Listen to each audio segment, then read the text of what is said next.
Ngayon, si Ate Bong ay gumagawa ng putus patani.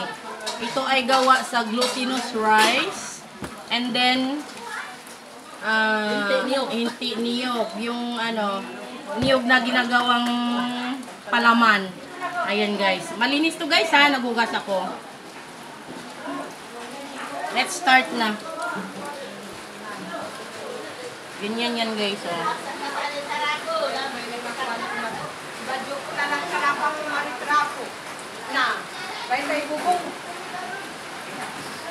Uno na isab. Lang mo iparaking badyo ko, gantian mo. Oo, magantian kumaan pagbayad bing ko. Sa mga badyo, sisyo lang sa akin. Dami kong damit sa Palawan. Kaya nga, totoo nagdala ako. Ilang piraso pa lang dinala mo? Ayan, ganyan lang guys, kasimple. Yan. Tapos, yan.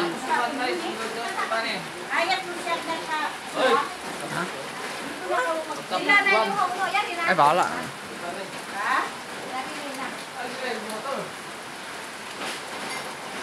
Yan, and then ganyan. Oh.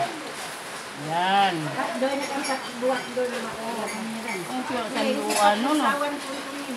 Walang yan, pinangapot. Nga yung sila ni tapak-tapak. Kaya sige nga. Okay, ganito guys. So, before ka mag-put this one, you put cooking oil muna. Simply like that. Oh. Mekus. And then like that, put like this. Okay? Yan, ganyan guys. Ito ay glutinous rice. Made, yun na, malagkit na ready-made ito. Ordered from Malaysia.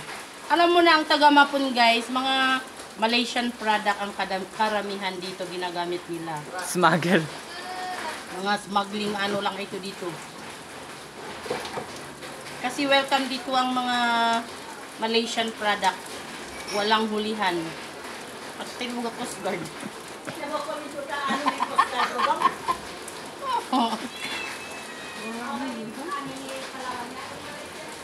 Meron din pero hindi meron din naman. Kahit sa Palawan naman meron din.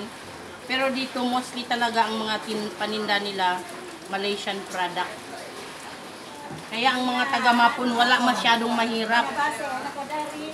Kasi ang Malaysia, yung Sandakan is malapit sa Mapon, Tawi-Tawi. May permit yan. Hindi yan pala smuggle. May permit yan. Legal yan sa municipality of Mapon, Tawi-Tawi.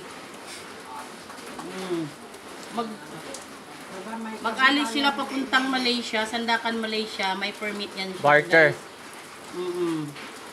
Kahit ang mga pasahero pwede rin mag-entry doon. Basta magpaalam ka lang.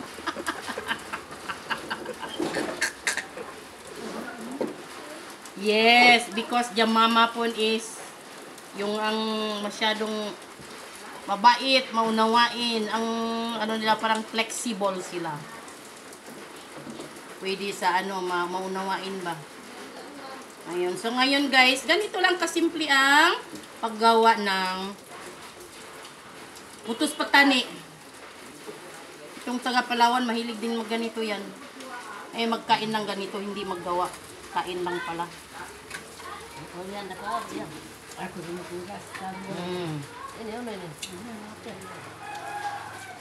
Yes, ganyan lang yan guys.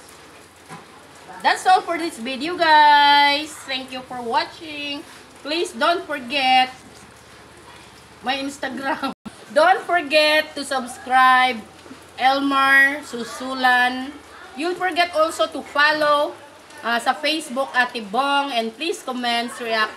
Bye-bye. Thanks.